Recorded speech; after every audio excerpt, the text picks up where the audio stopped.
Buenas noches, ¿cómo está? La verdad, hoy es un día muy especial. ¿Sabe por qué es un día muy especial? Porque hoy es Santa Cristina. No es un chiste, ¿eh? Revise. Y coincide con un momento aparentemente difícil para la Alianza Cambiemos. Vamos a hablar hoy de eso. Lo hemos visto, es la línea que ha seguido Roberto García en todos sus editoriales. Las dificultades que tiene el gobierno para volverse creíble, en especial en el Gran Buenos Aires. Vamos a hablar de eso con un amigo de García y mío, Juan Bautista Jofre, en un ratito.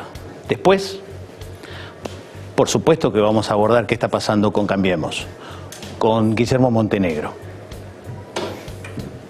Después, esta semana hay que decidir qué pasa con Julio De Vido. Vio que la semana pasada parecía que era de una manera y ahora esta semana parece que es un poco más complicado quitarle los fueros a De Vido. Vamos a hablar con Mónica Letza, que es diputada nacional y tiene que votar el día miércoles. Y además después la sesión. Y vamos a cerrar con un tema que usted lo va a sentir propio. ¿Qué pasa con la ANSES? ¿Qué pasa con la ANSES si usted es jubilado o un día va a ser jubilado? Vamos a hablar con un abogado que conoce muy bien el tema. Fíjese que mientras el titular de la ANSES anuncia planes hipotecarios, resulta que hay fallos que aparecen y que son muy conflictivos, pero lo peor es que la ANSES está apelando a aquellos fallos favorables a los jubilados y pensionados. Entonces, por un lado parece que hay mucho dinero y por otro lado no hay tanto dinero. ¿Y el dinero del blanqueo se está volcando a los jubilados o estás en otras operatorias del ANSES? Tema que vamos a consultar. Y dicho sea de paso, esta cuestión de que la asignación universal por hijo puede ser embargable es medio un escandalete, porque la asignación universal por hijo es un subsidio para personas en extrema necesidad. Ahora aparece la ANSES diciendo que ese dinero del subsidio puede volcarse a solicitar un crédito hipotecario. Pero usted tiene que renunciar a que no sea embargable, es decir, que pueda ser embargable. Es todo un tema. No lo vamos a hablar, esto es para que lo desarrolle otro día García. Pero es un tema muy complicado, ¿no? Porque ¿cómo? ¿Usted va a dejar de comer para pagar un crédito hipotecario si es un beneficiario de la asignación universal por hijo? Mire, quédese, tenemos un programa espectacular. Un minuto de tanda y Juan Bautista Jofre vamos a abordar la coyuntura de Cambiemos, de Cristina, de Massa y de algunos más. Estamos con el embajador austríaco, Juan Bautista Jofre. No, ese es una broma. Alguna vez hicimos alguna broma que tenía que ver con eso. Señor director, ¿podemos mirar esa primera foto? Buenas noches, Tata. ¿Qué tal, Elvia, querido? ¿Podemos mirar esa foto, señor director, que tenemos ahí? Mira, Tata. Sí. Esta mujer estaba supuestamente caput, ¿no? O sea, no podía, el gobierno dijo que se presente, así le ganamos. Y hoy día en Provincia de Buenos Aires parece que no está tan fácil. Bueno, no es que yo quiera inventar una encuesta, pero si yo agarro un diario de ayer, cercano al gobierno, y miro este título, que dice: el oficialismo redefine su estrategia para quebrar la paridad con Cristina. Significa que acá o hay un empate o están perdiendo. Si uno mira las encuestas, distintas encuestas de los últimos días, llega a la conclusión de que el gobierno está perdiendo. ¿Y por qué? Porque siente mucho finalmente el voto es individual y traslada sus problemas a la urna. Y yo calculo que mucha gente de la clase media baja, clase media común y clase media alta está sufriendo mucho el problema económico, que se siente desorientada, no ve cómo el gobierno va a encarrilar o su plan B después de las elecciones, no lo nota con la necesaria firmeza al presidente de la República, observa además que le hablan de achicar el gasto del Estado, pero todavía siguen teniendo no sé cuántos ministerios, 22 ministerios, inventan en la capital federal, donde nos matan con los distintos impuestos, hasta una oficina para las bicicletas. Son las cosas que se debaten en los cafés, en los bares y dentro de la familia. Algunos en la familia sostienen que la Argentina está pasando por su mejor momento, ¿sabías? Pero yo no logro verlo, ese mejor momento. Señor director, ¿podemos ver esa segunda foto, por favor? Mira, la foto es Macri. Sí. ¿Vos crees que a Macri le llega toda la información? ¿Cómo te imaginás vos? Algunos dicen Marcos Peña le debe filtrar la información, dicen algunos, ¿no? Otros dicen no, Marcos Peña es Macri y tiene toda la información el presidente. ¿Vos qué debe pasar frente a esta sensación que hay con el presidente de la Nación? Yo tengo el temor de que Macri haya caído víctima de un círculo informativo. Yo no sé si el jefe de la CIDE toma desayuno con él todos los días, que es lo que debería ocurrir. Si eso fuera así, hay mucha información que el presidente no tendría. Por ejemplo, de Venezuela, porque el delegado de Venezuela no está más. Hay varias delegaciones en el exterior que se van. Y se van porque les pagan tarde o nunca. Entonces, esa Secretaría de Inteligencia, que debería ser, digamos, la carbonera de esa usina, que es el presidente de la República, y está fallando. Después, hay gente que no le quiere trasladar al presidente las malas noticias. Pero eso ocurrió siempre. Por eso a veces algunos sostenían que yo daba las buenas y las malas. Pero en general las buenas son de los ministros. A vos te toca las malas.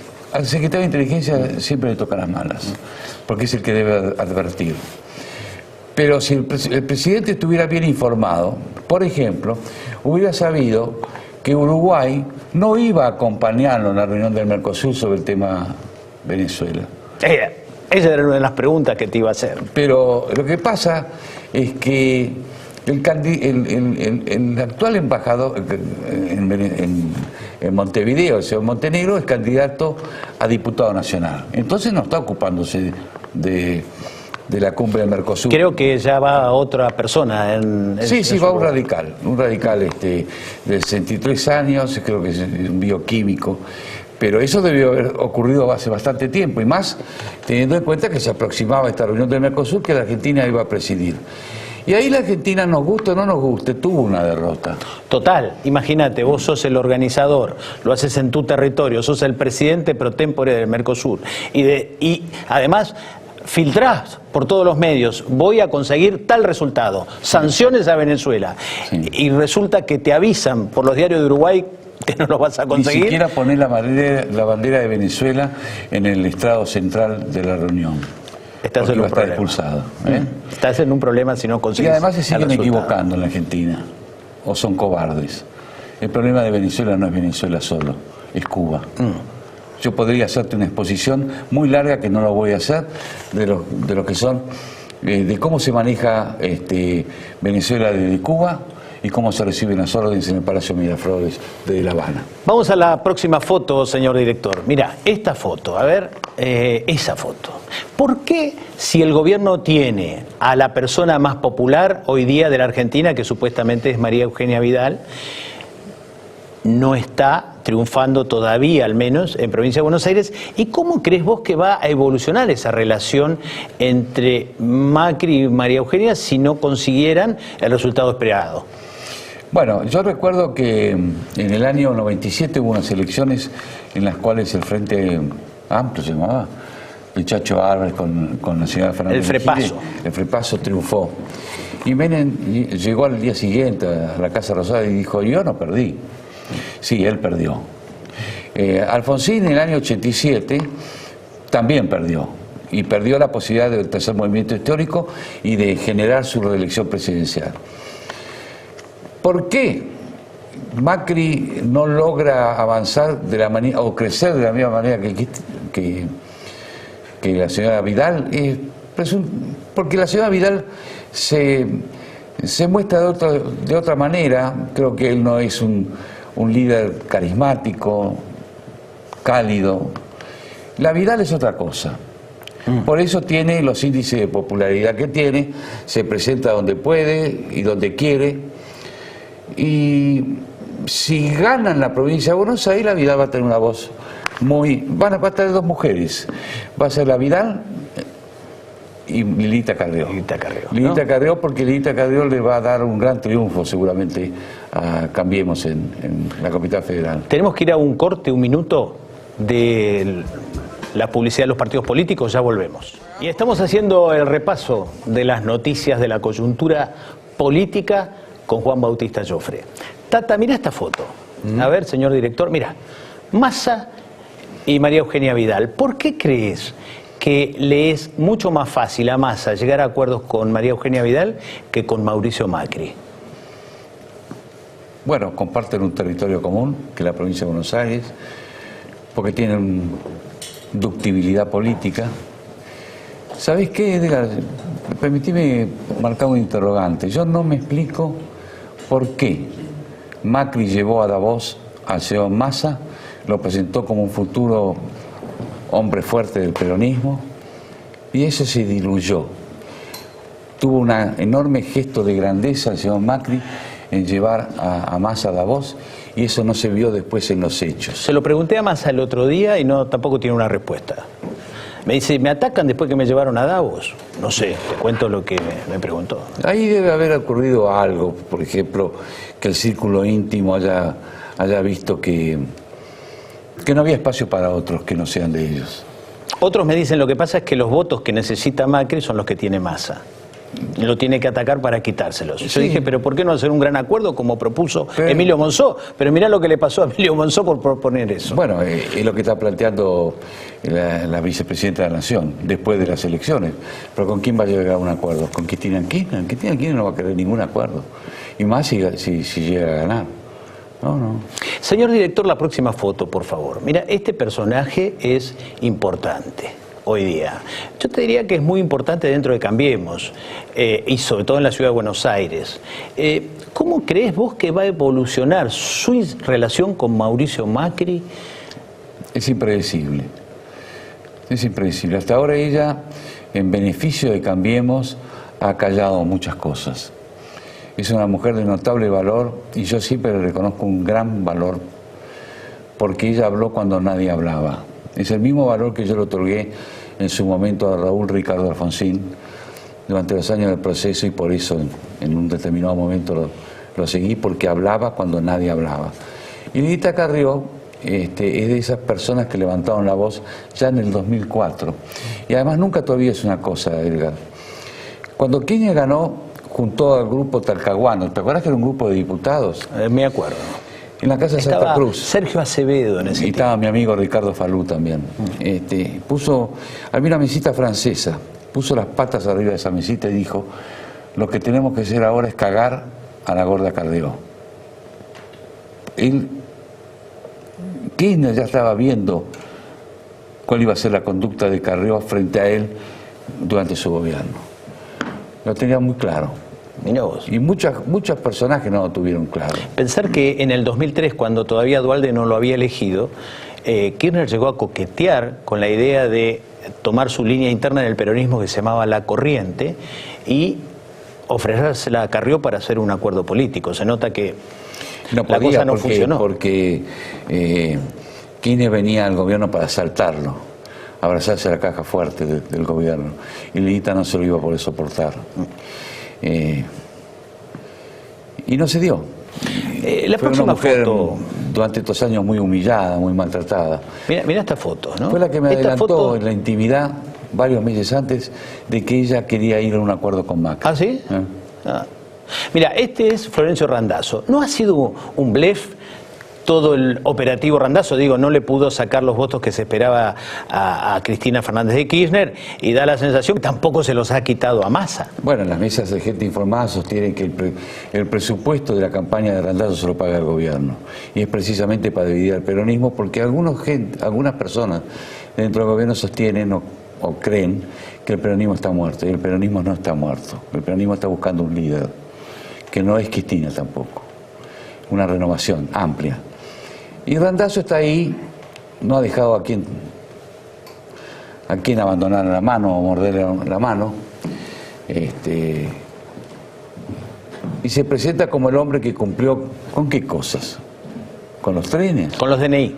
¿Y con los DNI? La empresa que hacía los DNI entraba dentro de una cabina telefónica. Cuando este señor se fue, la empresa que manejaba los DNI era un edificio de 20 pisos. Tata, mencionaste este tema de los que creen que el peronismo está muerto. Y precisamente durante el fin de semana, ayer domingo, Jaime Durán Barba escribió en el bisemanario Perfil que algunos o muchos, o 1 millón de votantes de Cristina o algo así, un número importante, son personas que practican el narcomenudeo o viven alrededor de ese tema. Y generó mucho escozor hoy, muchas críticas, han salido a pedirle que se desmienta. ¿Cómo ves este tema de la grieta? Es como decir en la década del 50, estos negros de mierda del peronismo. Es lo que ha hecho. Ha sido provocar a un sector de la sociedad y perjudicar al presidente de la República. Es un irresponsable. Es un irresponsable. Y es el que lleva al equipo de campaña a no hablar de economía. Y es el equipo de campaña que cuando estaba en la ciudad había que hablar nada más que de gestión. Pero es el hombre que en un momento determinado de su vida escuchó al presidente de la República. Es un hombre que tiene una cercanía con Peña. Es un hombre que no sabe responder a la pregunta, ¿y usted cuánto gana? Pero algunos dicen... Y sabe que no, y no contesta. Pero yo sé cuánto gana. Algunos dicen que él... Ah, bueno. Y no lo vas a decir. Sí.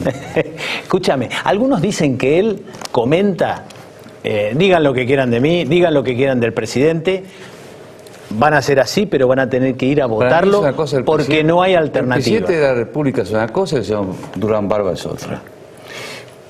Más allá del poco aprecio que tengo por los ecuatorianos, Durán Barba es un hombre que está paradito ahí, que para hacerse simpático con un sector de la población dice que fue montonero en la década del 70. Ya está.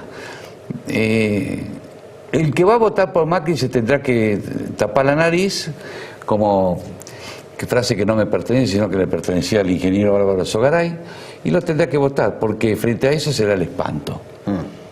Nada más. Tata. Y porque estamos llegando a una situación que es muy similar a 1985, cuando la gente de Alfonsín puso bombas en la ciudad de Buenos Aires, inventaron un golpe y entonces la cosa pasaba por democracia o caos. Señor director, nos está invitando a que lo invitemos a Rosendo Fraga. Claro, pobre Rosendo. Sí, pobre Rosendo. ¿Te acordás cómo la pasó mal?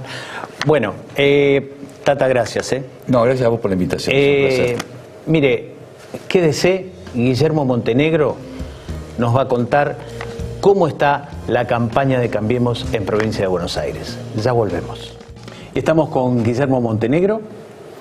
Él es candidato a diputado nacional por provincia de Buenos Aires en Cambiemos. ¿Qué tal, Guillermo? Buenas noches. Buenas noches, Edgar. ¿Qué tal? Antes que nada, ¿cómo fue? Tenés que contarnos cómo fue ese momento. ¿Cómo te enteraste de que estabas en la lista? Una semana antes o 10 días antes me había llamado María Eugenia y me dice gordo, ¿no? Ya está claro, me dice gordo, ¿tendrías ganas de volver? Y yo le digo, por supuesto. Digo, si es siempre para laburar y me parece que esto de ser parte de un equipo, a mí me tocó en un momento ir para Uruguay y la verdad que me gustó mucho. Pero la posibilidad de volver en este momento a generar un cambio que ella está encarnando en la provincia de Buenos Aires me parece que es maravilloso. Con lo cual le dije sí, y 2 o 3 días antes de las listas me dijo, bueno, el viernes estás en Buenos Aires, así que me vine el viernes. Y a partir de ese viernes, acá estamos, nada, muy contento. Guillermo, pero te voy a retrotraer primero a tu rol en Uruguay.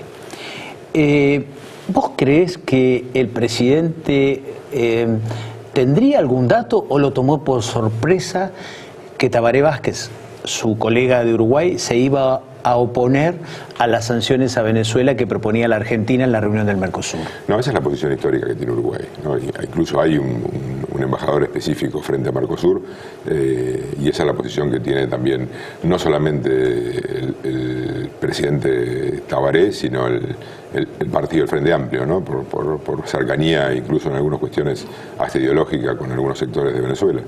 Pero no sorprende, o sea, esto es algo que ya se sabía, incluso se llegó a acuerdos de distintos temas en la cumbre con el presidente Tabaré, con el cual Mauricio tiene una excelente relación, pero estas son posiciones que van más allá de las relaciones personales, ¿no? Sino tiene que ver con lo institucional del gobierno uruguayo en su relación con Venezuela.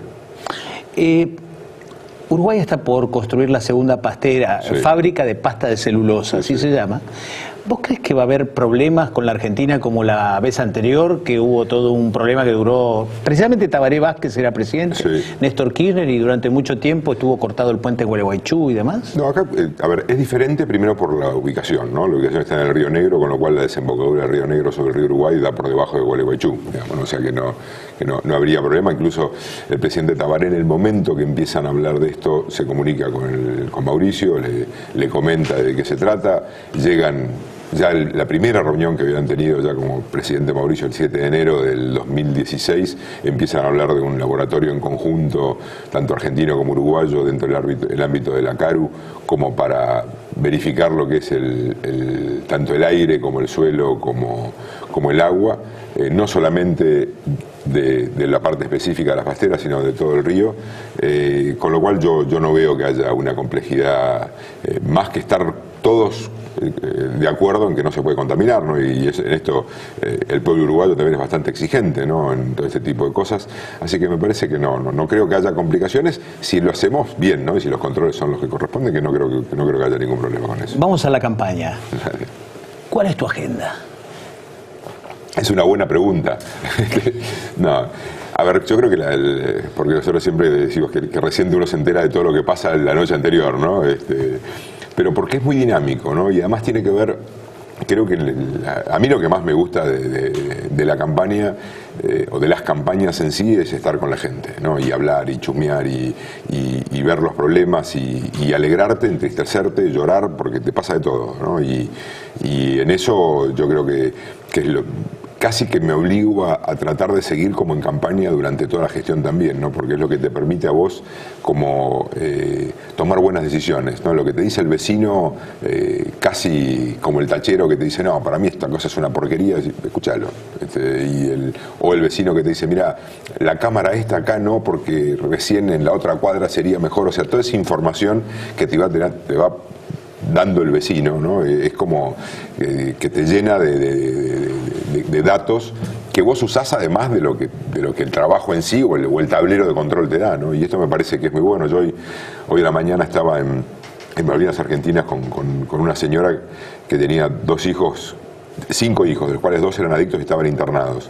Y ella te hablaba de el problema de la droga y cómo ella personalmente se había metido en el medio y había luchado y los había sacado, y cómo ella hasta lo había acompañado a un juicio por el chico porque había robado un celular, y que se había dado cuenta de que su hijo iba a terminar muerto, preso, y ella le decía, yo preso no te voy a ir a visitar la cárcel, y cómo lo luchó y decís, bueno, ¿qué más tenemos que hacer, ¿no? De esta lucha que hay que dar contra la droga y contra el narcotráfico para evitar que Cristina, que era esta señora, tenga que ir ella a meterse, o que le vendan la bicicleta, ¿no? Pero ese marketing tenía más sentido, me parece, contra Aníbal Fernández en el 2015. Te digo porque leo el diario Clarín el domingo, el diario La Nación el domingo, y los dos diarios, que no tienen mala relación con Cambiemos, plantean que la campaña de Cambiemos está como por lo menos empatada con Cristina, y esto como que no estaba en los planes y especulan que hay una como reorientación de la campaña o que hay un nuevo trabajo en la campaña. Es más, La Nación hasta tituló de esa manera. Mira, yo creo que el problema de que nosotros entramos en la campaña es el problema de la gente. O sea, y hoy el narcotráfico y la droga, vos lo sabés bien porque has estudiado mucho el tema, atraviesa toda la sociedad. Y me parece que María Eugenia tomó una decisión muy clara, ella y su equipo, de atacar muy duro a todo lo que tenga que ver con narcotráfico, mafia, droga, corrupción policial, juego ilegal, juego en sí. O sea, en esto hay una decisión muy clara que tomó Mariu en esto y que todo el equipo la está acompañando. Y que además es coherente con lo que ella venía pregonando antes y es muy incoherente con lo que pasó los últimos 25 años, ¿no? O sea, uno va 25 años para atrás y ve que no hubo una política clara y por eso estamos hoy donde estamos. Cuando vos ves chicos de 10, 11, 12 años, que incluso esta semana fueron noticias, pero que María Eugenia te venía hablando de los soldaditos de la droga que te cuidaban los distintos kioscos en los barrios donde se vendía droga. Bueno, esto lo sabemos y sabemos qué pasa. Entonces, ¿cómo llegamos nosotros como sociedad, por un lado, y como políticos, por otro, a no ocuparnos de que eso no ocurra? Y la verdad que esta decisión de ser muy duro con este tipo de cuestiones habla de las reformas estructurales que hay que hacer en la provincia, ¿no? O sea, yo creo que todo atentó contra que sea más fácil para la droga instalarse. Cuando vos no tenés calles, cuando vos no tenés cloacas, cuando vos tenés lejanía del Estado, cuando no te entra la ambulancia, no te entra el patrullero, no te entra la escuelita, entonces el Estado se aleja, el narcotráfico te entra y se te empieza a generar un estado casi paralelo, ¿no? Y me parece que esto es un poco la gran batalla que nosotros tenemos que dar y en la cual me parece que lo que vos no podés perder ahí es que a veces te encontrás en algunos lugares y por eso yo digo, la señora de hoy es tan importante, que no se resignó. ¿Viste? Hay lugares donde vos vas y te miran como diciendo, me tocó nacer acá. Y vos decís, pará, estamos hablando de la provincia de Buenos Aires, que es la provincia más rica de la Argentina, nos dijeron nosotros desde chicos que es así, pero que hoy tiene 4 millones de personas por debajo de la línea de pobreza. Entonces me parece que nosotros yo nací en la provincia de Buenos Aires y vivo en la provincia de Buenos Aires. Nosotros como bonaerenses no nos podemos permitir vivir así. Pero mucha de esa gente, muchas de esas personas con las que vos tratás, te dicen, sí, es cierto lo que usted dice, pero no me alcanza la guita. Absolutamente. Me ajustaron por todos lados y no llego a fin de mes. Absolutamente. O sea, eso es una realidad y uno trata de ver puntualmente, decir, bueno, a ver, con la tarifa social cómo podemos ayudar, cómo podemos llegar con la asignación universal por hijo, cómo podemos dársela también al que sea monotributista, cómo llegar desde otro lugar, cómo llegar con la dignidad que te da tener cloaca, de tener agua potable. Hubo una separación de la política en la necesidad de la gente en la provincia de Buenos Aires. ¿Por qué? Porque las personas que estaban gobernando la provincia de Buenos Aires estaban pensando en su futuro político. O sea, no estaban pensando en los bonaerenses. O sea, María Eugenia fue muy clara de decir... Vos hablás de Daniel Scioli. Yo hablo de los últimos 25 años. O sea, si vos te pones a hacer historia, todos los que hoy nos explican cómo tenemos que hacer, ya estuvieron, ¿no? Entonces decís, digo, ¿y por qué no lo hiciste? O sea, ¿por qué no nos ocupamos de esto? Porque la policía en 1 año y medio no es lo que es hoy la bonaerense, con los problemas que uno, gracias a Dios, lo detecta, como este fin de semana en Lanús, porque hay una decisión muy clara de avanzar en contra de esto, porque vos necesitas una buena policía para generar una lucha contra el crimen como corresponde. Pero esa buena policía, nos habíamos preocupado más en tener una foto con 20.000 efectivos, haciéndole creer a la gente que nos iba a cuidar el otro día. Guillermo Montenegro es el fundador o cofundador de la ex Policía Metropolitana, base de la actual Policía de la Ciudad. Te iba a preguntar, hablando de policía, ¿cómo estabas viendo eso? Porque vos armaste una policía y hoy, bueno, se ha fusionado con la federal. Mira, yo por suerte en esto cuando estaba en Uruguay, que todavía sigo con una pata acá y una pata allá, estoy mudando, yo siempre hablé mucho con María Eugenia, hablé mucho con Cristian, hablé mucho con Martín Ocampo, con Horacio Rodríguez Larreta, con Mauricio también. Íbamos viendo y cambiando experiencias en todas estas cosas. Yo creo que era importante la fusión, o sea, yo creo que era muy importante que la Policía Metropolitana y la Policía Federal, o parte de lo que era el área de metropolitanas de Policía Federal, se junten, que en toda fusión y en todo cambio cruje, ¿no? Y esto está claro que va a crujir. Pregúntaselo a Potocar, el ex jefe de la policía que está preso. Pero que era necesario, ¿no? Y que esto es necesario pensando en el ciudadano de la ciudad de Buenos Aires, ¿no? O sea, cuando vos decís, es importante tener unificada las políticas de seguridad en una ciudad como Buenos Aires, sí, o sea, y me parece que hoy la gran apuesta es esa, ¿no? Es decir, que esté ordenada, que esté coordinada con la policía bonaerense. Vos tenías que en la policía de la provincia de Buenos Aires no tenía un sistema de comunicación propio, por eso siempre que uno hacía un secuestro de una banda, te aparecía que estaban los handys policiales, allí te podían escuchar porque no estaban encriptadas las comunicaciones. Recién ahora empiezan a estar encriptadas las comunicaciones, va a tardar bastante tiempo, pero esto te va a generar tener una comunicación de nivel, no solamente en la lucha contra el crimen, sino en todo lo que tiene que ver con el SAME, o sea, que haya la posibilidad de que la asistencia a la emergencia sea rápida, o sea, todo este tipo de cuestiones que cuando vos te pones a pensar que en el siglo XXI vos apretabas el 911 en algunos lugares de la provincia y no te contestaba nadie, es casi inconcebible, ¿no? Pero esto está pasando y hoy puede haber, y va bajando el tiempo de respuesta a la emergencia, tanto médica como policial, porque volcás mucha tecnología y mucho presupuesto en eso. Guillermo Montenegro, antes de ser político, fue juez federal y fiscal federal. Como pasado por haber sido fiscal federal, ¿qué opinas del tema Alejandra Gil Carbó? Es la jefa de los fiscales, le recuerdo. Y padre de 3 hijos, ¿no? Porque se quejan porque dicen que siempre hablan de todo lo mío y mis hijos están siempre diciendo que nunca te acordás de nosotros. A ver, yo tengo una mirada muy crítica a la gestión de Gil Carbó, sobre todo teniendo en cuenta que no se puede hacer política desde una función de las características del Procurador General, ¿no? Me parece que, y tal era tan clara la posición previa siempre, que el Procurador siempre ponía a disposición del presidente la renuncia, ¿no? O sea, esto era, vos te acordás cuando D'Alessio fue Procurador, cuando llegó Menem le puso a disposición la renuncia. Pero se la hicieron difícil a D'Alessio, ¿no? Le pegaron un Pero poco. presentó la renuncia y se entendió por qué. O sea, cuando vos manejás la política criminal desde el Ministerio Público es importante de que vaya en consonancia con las decisiones del Poder Ejecutivo. Que vaya en consonancia, no que haya una injerencia, ¿no? Son cosas diferentes. Y, sobre todo, teniendo en cuenta de que está siendo utilizada la Procuración y algunos lugares de la Procuración para hacer política, me parece que ahí sí es grave, ¿no? Y decir, no, para esto no está hecho para eso. O sea, nosotros tenemos que luchar por una justicia independiente, por un Ministerio Público independiente, pero está claro de que Gil Carbó no tiene una posición independiente dentro de la justicia. Ella tiene una posición política clara en contra del Gobierno Nacional, y esto me parece que es lo grave. No que el Procurador sea independiente, no sea del espacio político. Esto es lo que corresponde. Los jueces tienen que ser independientes. Cuando mejores jueces haya y más independientes sean, mejor para todos. O sea, todos los que estamos tranquilos en que no vas a cometer delitos, estás tranquilo. Vos tenés yo lo que quiero es que haya un buen juez que me tenga que investigar sabiendo que yo no hice nada. Precisamente sobre jueces, Germán Garabano, el ministro de Justicia, apenas llegó, propuso una reforma judicial que se llamó Plan 2030. ¿Qué opinas de eso? Porque finalmente de eso quedó poco o nada de aquella propuesta de Garabano. Mira, yo creo que las reformas tienen que ser estructurales, ¿no? Y no solamente la justicia. Cuando vos hablas del sistema penal por un lado, de la justicia por otro, de la seguridad por otro, cómo pega en los distintos lugares.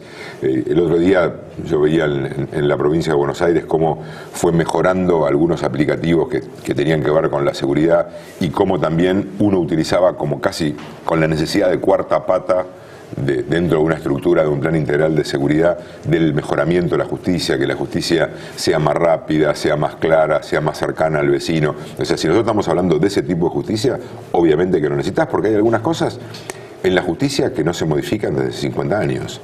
Entonces me parece que está claro que tiene que haber una modificación integral del sistema judicial, pero también teniendo en cuenta cómo se fue modificando todo, incluso hasta en las conductas humanas. No aislado, viste, como hablaban el otro día, la edad de imputabilidad, la suba de los delitos graves. Ahora, justo en campaña siempre me aparecen todas estas cosas, como siempre, ¿no? Y decís, digo, nunca sirvió en nningún lugar del mundo hacer una reforma de un cachito, de un cachito, de un cachito. Pongamos todo en una mesa, veamos cuáles son las necesidades que, por ejemplo, hoy tiene la provincia de Buenos Aires, y vos decís, bueno, vamos a hacer esto, y es lo único que te va a dar como una base con un cambio estructural. Si no, no lo vas a poder lograr. ¿Sabés que un día le hice una entrevista a Massa, no hace mucho, y viste ese momento en que uno habla a veces antes que está apagada la cámara y esas cosas? Y Massa contaba que uno de los momentos más, que a veces hay momentos malos en la política para los políticos, como que hay que hacer cosas desagradables o vive cosas desagradables. Y él me decía que uno de los momentos más desagradables de su vida fue cuando, me decía cuando, él dijo el gordo, también como María Eugenia, dice cuando el gordo Montenegro no entró en la lista del 2013 de candidatos a diputados por provincia de Buenos Aires. ¿Este 2017 es una revancha de aquel 2013? No, yo no tomo revancha. La verdad que para mí la vida conmigo se portó muy bien. Y en lo profesional yo estoy realmente contento con los 8 años que fui ministro con Mauricio y haber generado la Policía Metropolitana, y la verdad que tener la posibilidad de ir a Uruguay y consolidar una redacción casi inexistente me pareció maravilloso, y esta oportunidad de estar al lado de Mariu, pero no por Mariu, no porque yo con María Eugenia tengo una relación muy especial de muchos años, ¿no? De más de 10 años, sino de acompañarla en lo que está haciendo, ¿no? Y pensando en el bonaerense, no pensando en ella. Yo creo que nosotros somos accidentes, ¿no? Somos gente normal que nos tocó un momento. Y yo estoy muy contento con esto de ver si podemos generar los cambios necesarios para vivir mejor. Tengo que ir al corte de los partidos políticos de alguno de tus rivales, ¿eh? Te dejamos el angelito. Gracias, Guillermo. No, gracias a vos. Usted quédese, ya Mónica Litza nos va a contar qué está pasando con Debido, el tema que comenzamos la semana pasada con Pablo Tonelli. Quédese, ya venimos. Esta semana vamos a seguir con el tema Julio Debido en la Cámara de Diputados. Probablemente no sea lo mismo, no hay la misma sensación que la semana pasada, y por eso estamos entrevistando a la diputada nacional Mónica Litza. Buenas noches. Buenas noches. La semana pasada estuvo allí sentado Pablo Tonelli y nos decía lo siguiente. Señor director, ¿podríamos pasar ese fragmento, por favor? Quisimos aprobar un proyecto de diputados nuestros de Cambiemos, modificando la ley de fueros para morigerar hasta donde fuera posible esa protección tan particular de la que disponemos y gozamos los legisladores, y no pudimos avanzar porque nos quedamos solos, no nos acompañó nadie, ni el Frente Renovador de Massa, ni los justicialistas, ni el Frente para la Victoria. Tal es así que no pudimos avanzar y propusimos modificar el artículo para eliminar ese requisito de la autorización previa de la Cámara para los casos de allanamiento o de intercepción de las comunicaciones. Y estuvimos solos, Massa no nos acompañó. Parece que Massa es el objetivo ahora, ¿no?, del ataque del gobierno.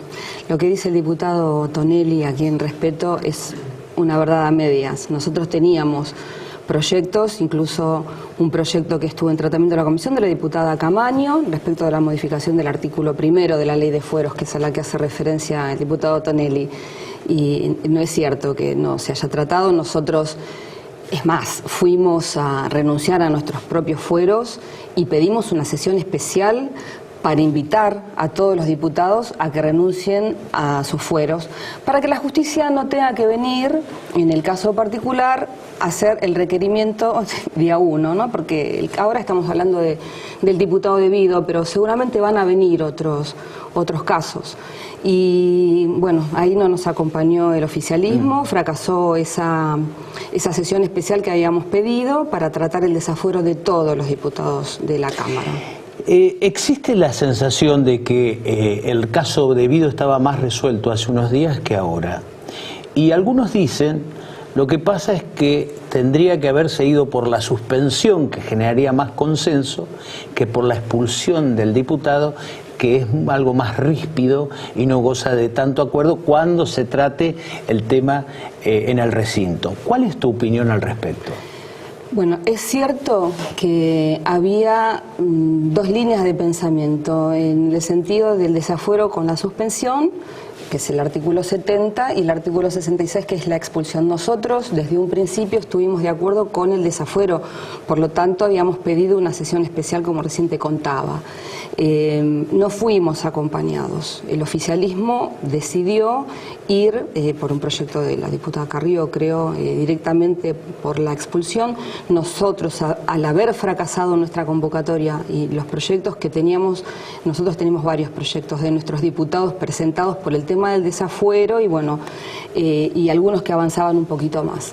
En ese escenario decidimos no acompañar al oficialismo, sino plantear una alternativa distinta que si bien, que la planteamos juntos con la diputada Stolbizer, que si bien nos basamos en el artículo 66 de la Constitución que habla de expulsión, presentamos y propusimos un mecanismo sumarísimo, dándole la posibilidad al diputado que pudiera hacer un descargo en el seno de la comisión que está citada para mañana a las 12 del mediodía. Hagamos este ejercicio. Mañana aprueban algo, sale un dictamen acerca del futuro de Julio De Vido. Esto va al tratamiento en el recinto. Si los votos no estuvieran seguros, ¿sos partidaria de hacer igual la sesión o de suspenderla hasta que estén asegurados los votos? En realidad tenemos que asegurar los 129 votos que marca el quórum. Si no tenemos 129 votos, no hay sesión. Se pueden hacer algunas expresiones en minoría, como hicimos nosotros, pero eso en realidad no es útil. Me gustaría aprovechar para decirle... Adelante. Gracias, porque me gustaría decir que hay un reclamo en la sociedad, muchos reclamos respecto a la política, ¿no? La política está ahora en el banquillo de los acusados por muchas cosas merecidas, todas te diría. Y hay un reclamo respecto a que nadie va preso, o que la justicia es muy lenta, o por qué no lo echan, no de debido, ¿no? En general, hablando de muchos. Yo quiero decir que acá nada va a cambiar con la expulsión de De Vido, porque no es que De Vido va a ser expulsado si lo es y se consiguen los votos y que en la puerta lo va a estar esperando un patrullero y se lo van a llevar esposados, porque no hay ningún juez que haya pedido la detención. Si bien hay muchas causas que están en un grado muy avanzado del proceso, hay una causa por 11, la tragedia de 11, que tiene elevación a juicio oral. Esto no significa, yo digo para que no crea la sociedad que vamos a levantar la mano, que se lo va a expulsar y que el diputado De Vido va a ir preso, porque la justicia tiene que cumplir el rol que tiene que cumplir el Poder Judicial, que es juzgar, condenar, y nadie puede negar la lentitud que llevan los procesos en la Argentina. Nosotros pedimos, cuando se trató la ley de responsabilidad penal empresaria, que se elevaran las penas para los delitos de corrupción, porque lo que pasa en muchos casos, en casi todos, que son excarcelables, y pedimos que los delitos de corrupción sean imprescriptibles, porque ocurre que por la característica de los delitos de corrupción, los funcionarios mientras están en el poder guardan una relación, hablaban recién un poquito de Gil Carbó, ¿no? Bueno, que tiene un poco que ver con la relación que tienen los funcionarios con el Poder Judicial, y que es quien los tiene que juzgar, y con el Ministerio Público Fiscal, que es quien tiene que acusar. Una vez que los funcionarios se van, dejan la función, todavía quedan vínculos durante mucho tiempo con el Poder Judicial y con el Poder Público Fiscal. Entonces nosotros pedimos que para los delitos contra la administración pública, que es donde interviene la justicia federal, esos delitos no prescriban y se puedan perseguir siempre. Ahora, en ese mismo proyecto de ley de responsabilidad empresaria, apareció un artículo, el artículo 37, que proponía el gobierno y que rechazaron, y vos tuviste una parte importante en el rechazo. Y antes de ir a esto, le preguntamos el otro día a Tonelli sobre esto, y esto es lo que dijo. Incorporamos por iniciativa del Ministro de Justicia justamente ese artículo 37 a la ley, que permitía hacer un acuerdo de índole administrativa sin la necesidad de que exista una causa penal. De modo que hubiera sido una muy buena herramienta para saber, por ejemplo, en el caso de Odebrecht, quiénes fueron los que recibieron esos 35 millones de dólares que la empresa dice haber pagado y perseguirlos penalmente. Los bloques de la oposición actúan movidos por intereses políticos, y entonces no ponen tanto énfasis o no hacen tanto hincapié en el texto de un artículo, de una norma, sino en si eso los deja mejor parados o peor parados frente al gobierno, si el gobierno se beneficia, si no se beneficia. Estamos ya en temporada electoral y todos los bloques miden lo que hacen o dejan de hacer en la Cámara en términos electorales. Menos cambiemos, que no debe medir nada en términos electorales. Bueno, no tengo muchas coincidencias con el diputado Tonelli. Pero él dice que ese artículo, que era importante para conseguir apoyo o delación, diríamos, las empresas, como que ustedes ayudaron a voltear. En realidad nosotros, y esto no es una chicana política, ¿no? Quienes tienen que ver con el tema de la contratación, con la obra pública, con los empresarios, ¿no? Es el gobierno que se fue y el gobierno actual. No tienen un conflicto de interés, tienen una telaraña de intereses. Macri fue jefe de gobierno durante el tiempo que Cristina Kirchner fue presidenta de la Nación. La relación viene de mucho más atrás, pero en el tema de negocios, pero en ese periodo la obra pública, la contratación, ¿no?, de Brecht y demás empresas eran comunes, Calcaterra, un sinnúmero de empresas y de negocios que se hicieron en común. Entonces, los que estaban más interesados en saber y en tener esos nombres no éramos nosotros, eran precisamente los del Frente para la Victoria, que es el que representan al gobierno que se fue, y los de Cambiemos. Ese artículo 37 te lo sintetizo. Era un acuerdo administrativo que lo hacía el procurador del Tesoro de la Nación, que es un funcionario no solamente puesto por Macri, es amigo de Macri. Entonces, en ese acuerdo administrativo, que iba a ser reservado, se iban a poder conocer nombres. A ver, si Odebrecht, por decir algo, daba nombres, si salía Calcaterra, lo guardamos, porque esto no lo damos a conocer. Salía Debido, lo ponemos. Salía Angelici, lo guardamos. O sea, nadie se iba a enterar, y como había tantos, era tan oscuro ese acuerdo en ese ámbito, en el ámbito del Poder Ejecutivo, cuando estamos hablando de una ley penal, esto era ley de responsabilidad penal empresaria, no tenía nada que ver el Poder Ejecutivo ni el Procurador del Tesoro de la Nación. Por eso no pasó, pero no pasó solamente por nosotros, no pasó dentro del mismo bloque. Hay muchos diputados que, a pesar de recibir instrucciones, piensan y no acompañaron. Es decir, dentro del bloque Cambiemos hay alguna grieta, por usar una palabra. Y sí, el radicalismo en muchos casos opina distinto, incluso en el tema de Debido. Hubo en la comisión de la semana pasada, Carla Carrizo, que es radical, y Ricardo Alfonsín, ellos tenían una posición distinta, firmaron en disidencias, pues acompañaron, pero hicieron un planteo muy inteligente respecto de lo que vos decías antes, que estaban más a favor de la suspensión con desafuero que de la expulsión. Es decir, hay disidencias dentro de su bloque también. Salimos un momento del tema Debido y nos vamos al GBA. Ah, qué lindo. Vos sos de Avellaneda. Sí, conurbano. Tercera sección electoral, conurbano. ¿Cuál es la agenda hoy ahí? Escuchar a la gente qué es lo que le está pasando realmente, porque esto de Debido, son fuegos a la ley de responsabilidad empresaria, son cosas que parecen importantes para el país institucionalmente, pero a la gente le preocupa otra cosa, le preocupa no llegar a fin de mes, le preocupa no poder comprar medicamentos o elegir entre un medicamento o un plato de comida, y esto no es una metáfora, le preocupa la inseguridad. A nosotros nos preocupa muchísimo la inseguridad. Todos los días tenemos que velar a alguien o llorar a alguien en el conurbano. Lo escuchaba a Montenegro, que realmente le tengo también respeto por su trayectoria, pero recién hacía un diagnóstico y decía, no, hay que da un diagnóstico de lo que hay que hacer, pero hace 1 año y medio que están, van a ser 2 años, ¿no? Hagan, porque diagnósticos estamos, digamos, cansados. Te voy a preguntar esto, pero no me lo respondas porque tenemos que ir a un corte. Avellaneda es un municipio K, ¿no? Es de Unidad Ciudadana.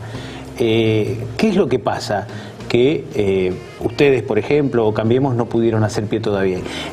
Ya volvemos, ¿eh? Entonces, la pregunta a la diputada Mónica Litza, ¿cómo es que, por ejemplo, no es solo Avellaneda, es el caso de Berazategui, de Florencio Varela, de Lomas de Zamora, municipios de la tercera sección electoral, La Matanza, que son kirchneristas y que no ha logrado hasta ahora perforar un mensaje alternativo? Bueno, el caso nuestro del Frente Renovador, ahora un país, es muy difícil desde el llano en el que estamos absolutamente. Nosotros no manejamos la estructura de la Ciudad de Buenos Aires, ni de la Provincia de Buenos Aires, ni del Gobierno Nacional, ni del municipio. Entonces es muy difícil. Para el tema del intendente de Avellaneda, durante mucho tiempo, cuando estaba el kirchnerismo en el poder, fue Avellaneda una ciudad muy beneficiada, porque bueno, recibía hasta un presupuesto y medio más del presupuesto municipal que venía de afuera para obras, que se hicieron cosas muy lindas, debo decirlo, ¿no? Pero en realidad fue un municipio muy beneficiado por el gobierno de Cristina. Por eso yo creo que también el acercamiento del intendente con Cristina, ahora hace toda su campaña basada en la figura de Cristina, es uno de sus laderos. Lo que pasa es que también la suerte de lo accesorio corre la suerte de lo principal. Cuando Cristina gana con el 50 y pico de % de los votos, el intendente también hizo una muy buena elección. En este caso estamos hablando de elecciones de tercios, ¿no? Entre lo que es el Frente Un País, que muchas encuestas, no solamente las encuestadoras nos están dando en un segundo lugar, que para nosotros es muy importante porque Un País o Sergio Massa es de los 3 candidatos que están en, digamos, si tomamos Macri, Cristina y Massa, es el único que no tiene techo, que tiene posibilidades de seguir creciendo. Y no te olvides, Edgar, que hay un montón de gente que todavía no ha definido su voto, que lo va a hacer más cercano al 13 de agosto. Se dice. ¿Por qué les resulta más fácil a ustedes del Frente Renovador acordar con María Eugenia Vidal que con Mauricio Macri? Con Macri pasó que cuando no tiene otra alternativa que escuchar, por ejemplo en el Congreso Nacional, que no tiene mayorías, y se vio obligado a dialogar, ha dialogado y ha permitido que el Congreso el año pasado hiciera alrededor de 100 leyes. Ahora, en los temas que no se ve, que él cree que no está obligado a dialogar, hace lo que quiere. No escucha, hace todo lo contrario a lo que venían pregonando, el tema de la transparencia, del diálogo, de escuchar, hace todo lo contrario. En el tema de la provincia de Buenos Aires, lo que hizo el Frente Renovador y lo que hace es lo mismo que hace a nivel nacional, sostener el tema de la gobernabilidad en parte porque nosotros somos oposición, somos una oposición seria. El pueblo argentino nos votó para hacer oposición porque si no Massa hubiera sido presidente.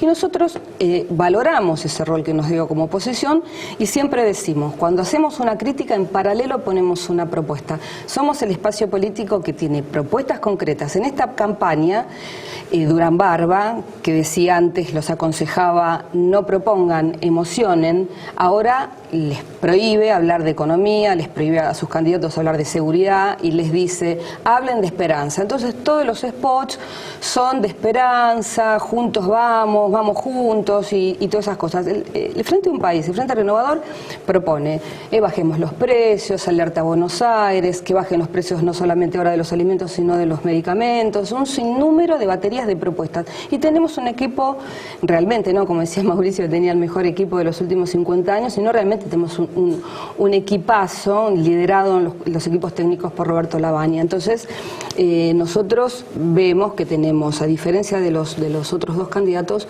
muchas posibilidades de crecer porque realmente acompañamos lo que les pasa a los bonaerenses. Si bien la marcha de la economía es tan deficiente que sin duda los puede ayudar, algunos dicen, después de las PASO vamos, desde el gobierno, ¿no? Cambiemos.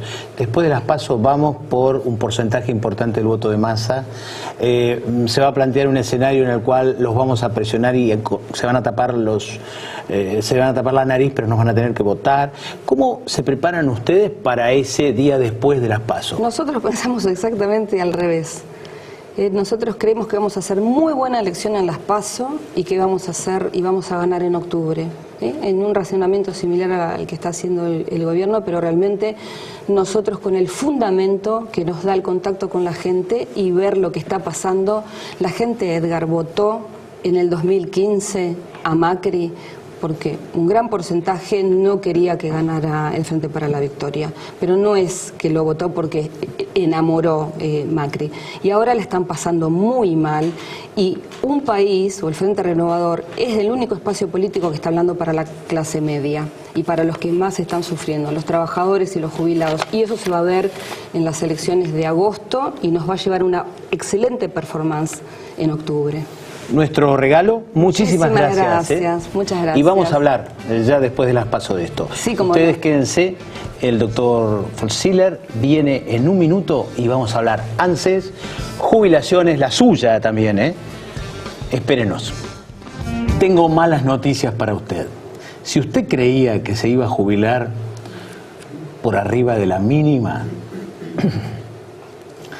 lamento, pero me parece que no va a ser, al menos con este gobierno. No fue con el anterior, no sé. Para eso está el doctor Felacier, Enrique Luis. Buenas noches. Hola, Gregorio. En urgente24.com, el sitio web que yo dirijo, el doctor escribió una nota que tuvo una lectura enorme que se tituló "Tal como en la época acá, la ANSES intenta reducir las jubilaciones". Y yo quiero que él explique, usted va a decir, ¿pero cómo? ¿Como en la época acá? Y me parece que el ANSES actual de Macri se parece mucho al ANSES de Cristina. ¿Es así? Es así. De todas maneras, siempre hay muchos caminos para llegar a Roma, ¿no? Digamos que en la situación que están, o que está el gobierno de Macri hace un año y medio, es cómo arregla el lío que dejó el kirchnerismo después de 12 años de poner topes, toquetear jubilaciones y un montón de cosas que hicieron que las personas perdieran paulatinamente sus derechos a una jubilación digna. Pero la plata está o no está. Es decir, bueno, ¿la ANSES tiene el dinero para pagarle a los jubilados y pensionados o no lo tiene? Ellos dicen que no la tienen. Yo creo que primero deberían explicar dónde está el Fondo de Garantía de Sustentabilidad. Bueno, sobre eso. Sí. Hoy a Emilio Basavilbaso, que es el actual titular del ANSES, sí, lo escuchaba en otro canal, que decía todos los planes hipotecarios que iba a colocar la ANSES. Y yo me preguntaba si el dinero de los jubilados se está volcando a los préstamos hipotecarios. Supuestamente y efectivamente Emilio Basavilbaso es el director ejecutivo del ANSES. Como tal, el ANSES es la Administración Nacional de Seguridad Social. Se tiene que dedicar principalmente a la administración de las jubilaciones. Y como dice él, cada vez mejores jubilaciones. Están muy atrasadas. Ahora, cuando uno lo escucha al director del ANSES hablar de préstamos hipotecarios para la vivienda o de fondos comunes de inversión o de inversión en la economía, me parece magnífico que todo el mundo se preocupe por tener una economía desarrollada, porque eso va a dar trabajo. Pero a los efectos de resolver el problema de los jubilados, esto se contrapone. ¿Por qué razón? Porque efectivamente hoy manifiesta el gobierno que no tiene los fondos suficientes para hacer frente a todas las obligaciones que tiene a nivel de jubilados. Y escucho simultáneamente, casi 5 minutos después, que están colocando fondos en Procrear, que están colocando fondos en la asignación universal por hijos. Y le digo, bueno, ¿qué pasa acá? ¿De dónde salen los fondos? Los fondos que van al ANSES van por los fondos, por la recaudación tributaria del sistema de SIPA. Ahora, este sistema recauda fondos para los jubilados. Y a su vez está el Fondo de Garantía y Sustentabilidad, esto que hablábamos recién, que esta es la plata que vino de las AFJP al ANSES, que supuestamente era la plata que habían recaudado millones de individuos que se habían afiliado al sistema de capitalización. Esa plata quedó dentro del ANSES. Alguna cosa que uno no termina de entender, y cuando vos me preguntás dónde está la plata y si está la plata, yo creo que esa es la parte transparente de un gobierno que quiere ser transparente que no aparece. Es decir, no aparece la transparencia en este sentido. Si vos vas al último informe trimestral del ANSES, están todos los números del Fondo de Garantía de Sustentabilidad. ¿Sabes cuánta plata hay ahí? ¿Cuánto? 60.000 millones de dólares. Eso a marzo. Según dijo Emilio Basavilbaso en un video que vi de un diario colega, él estimaba que había al día de hoy 65.000 millones de dólares. Ahora, cuando uno mira digamos, el mismo informe que ellos hacen, están ahí, porque están escritos por ellos, que hay 65.000 millones de dólares, de los cuales 53% están en títulos públicos. Entonces, digo, si están diciendo que hay esta plata, ¿con qué plata hacen el procrear? Porque el fondo siempre crece, no es que sacan plata del fondo. Ahora, si sacan plata para los fondos hipotecarios, le están sacando la plata al fondo jubilatorio.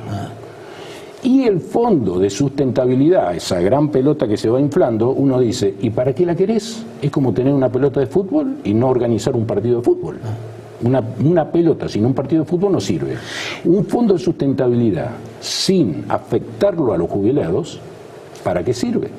Mi amigo Joaquín recién me llamó y me dijo, ¿y la plata del blanqueo Sí. que se iba a destinar al pago de la deuda? Sí. ¿Está funcionando eso o ese dinero está inmovilizado? Desde mi punto de vista, cuando uno analiza la plata de blanqueo, en realidad la plata de blanqueo, si bien uno le puede hacer una asignación específica, va a parar todas rentas generales. No es que se armó una caja especial donde vamos llevando la cuenta y se entraron 130.000 millones de pesos y estamos arreglando los juicios por el tema de reparación histórica, porque para eso decían que lo iban a usar. Ahora, cuando uno mira los juicios de reparación histórica, hay 100.000 juicios arreglados y tiene que haber 2 millones. Siguiente pregunta, ¿por qué hay tan poco?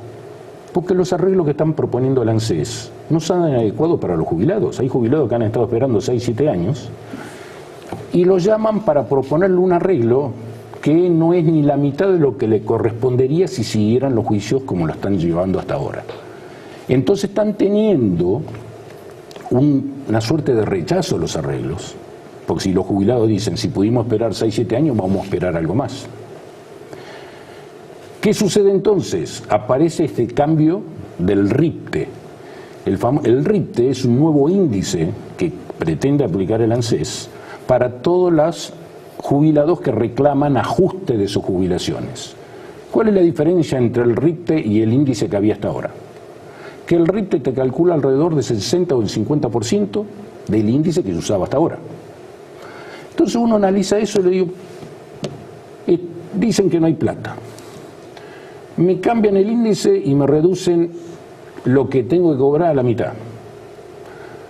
Entonces la siguiente conclusión que uno puede sacar es, en realidad están fijando la legislación y los derechos jubilatorios en función de la plata que hay y no en función de la ley escrita. Entonces cuando uno dice, pero la Corte y el sistema jubilatorio, el sistema judicial apoya al gobierno, diría que tendría que ser un sistema independiente. Ahora, si vos analizás los juicios que están en el sistema judicial, vos tenés los jueces de primera y los jueces de cámara que te dan a favor muchas cosas planteadas por los jubilados. Bueno, precisamente se hablaba del caso Di Mario y del caso del fallo Calderón. Claro, ¿no? Que fueron a favor. Son a favor porque no hacen ni más ni menos que seguir la ley, seguir lo que está escrito. Pero la Corte piensa distinto, el fallo Gualtieri. Digamos que piensa ahora, pero no pensaba así. Porque, Un minuto. Esto para mí es muy importante, yo lo digo. Es muy fácil ganar más de en 6 números,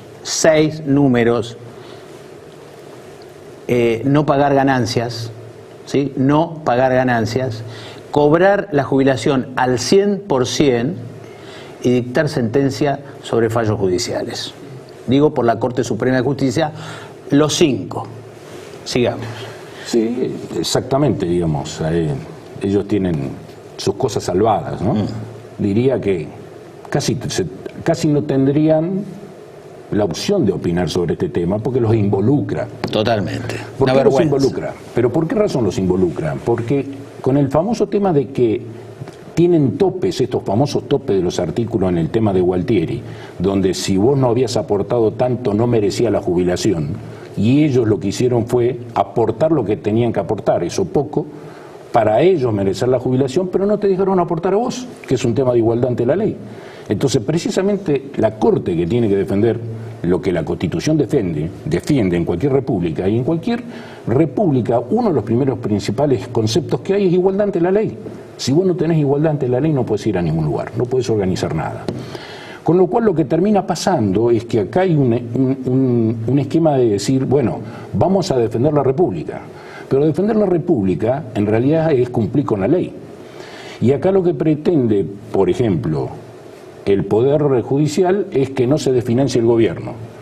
Y el gobierno cambiar las leyes para no desfinanciarse. Entonces yo digo, ¿pero cómo? La Corte está haciendo el trabajo de finanzas y finanzas está haciendo el trabajo de la Corte. Porque la Corte, ¿para qué sirve? Para interpretar la ley que el legislador le da a la población. Es decir, cuando vos tenés a tu representante en el Congreso, votan una ley para generarte obligaciones y un derecho en este caso, que son las jubilaciones. Ahora, si cuando se genera ese derecho y se va a discutir en la Corte, no se discute por lo que está escrito en la ley con tu derecho, sino le preguntás al otro, ¿te va a alcanzar la plata para pagar? ¿Y qué dice Emilio Basavilbaso? No me alcanza. Entonces, un acuerdo entre los dos, me cambian un índice o me cambian un criterio con topes, y lo que están haciendo es, estos dos poderes conjuntamente están cambiando la ley que el Congreso había aprobado. Ahora, he escuchado a algunos economistas, el caso de Daniel Artana de Fiel, por ejemplo, que están diciendo que el gobierno tiene que ir a una nueva reforma previsional para elevar la edad jubilatoria y aún para ser más austero quizás en las partidas. ¿Vos crees que va a haber una mejora en la situación previsional después de las elecciones o va a haber una poda como están pidiendo algunos economistas? Yo lo que creo sinceramente es que primero tienen que arreglar los derechos que ya han fijado para todo el mundo, y por eso hay 450.000 juicios en tribunales que se están procesando.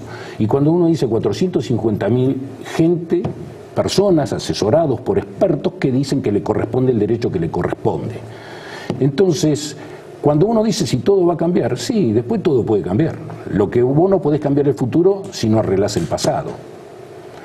Salvando distancia como los fondos buitres. Es decir, los fondos buitres se cansaron de decir que no le iban a pagar al fondo buitre. Tuvieron que terminar arreglando porque era lo que estaba escrito.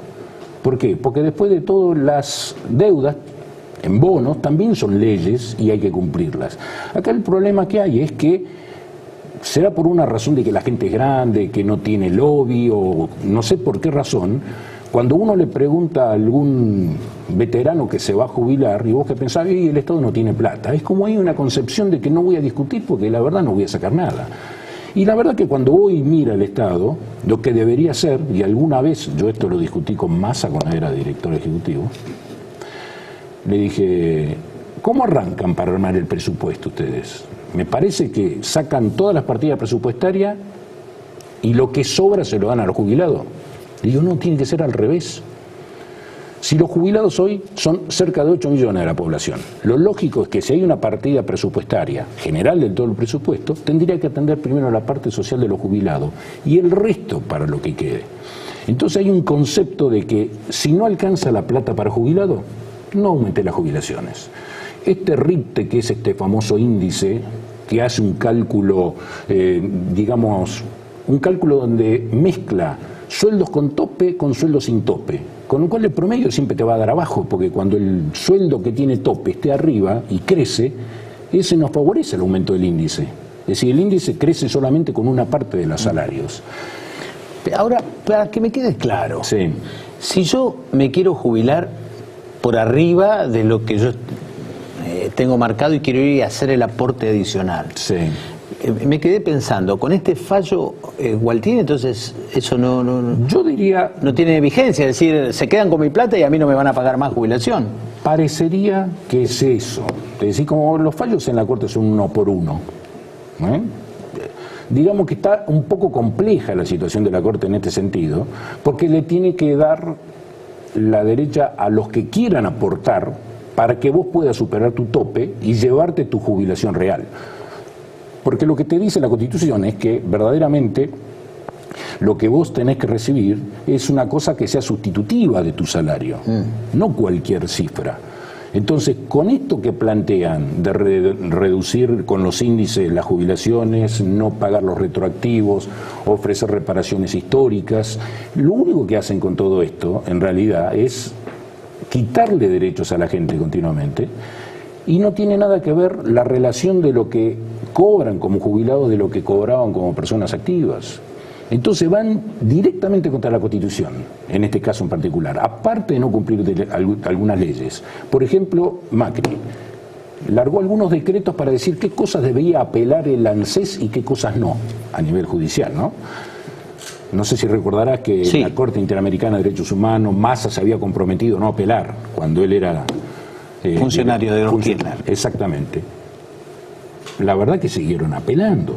Ahora, te hago una cifra. 450.000 juicios. Por otro lado, tenés 60.000 millones de dólares. 60.000 millones de dólares son aproximadamente hoy 1.200.000. 450.000 juicios a 1 millón por cada juicio, vamos a suponer que le tocaría. Eso es 1/3 de lo que tienen en el Fondo de Garantía de Sustentabilidad. ¿Por qué razón no lo arreglan? Increíble. Y Ese final es terrible. Mortal, es terrible. Te dejamos nuestro angelito. Gracias, muy Gracias, amable, Enrique. No, En la semana que viene creemos que va a reaparecer sano y salvo Roberto García, que va a estar aquí. Le agradecemos mucho y quédese que llega mi amiga Cecilia Lucía Puig. Buenas noches. Y le aguanta la mirada, van perdidos en un subte. Y como aguantan la mirada.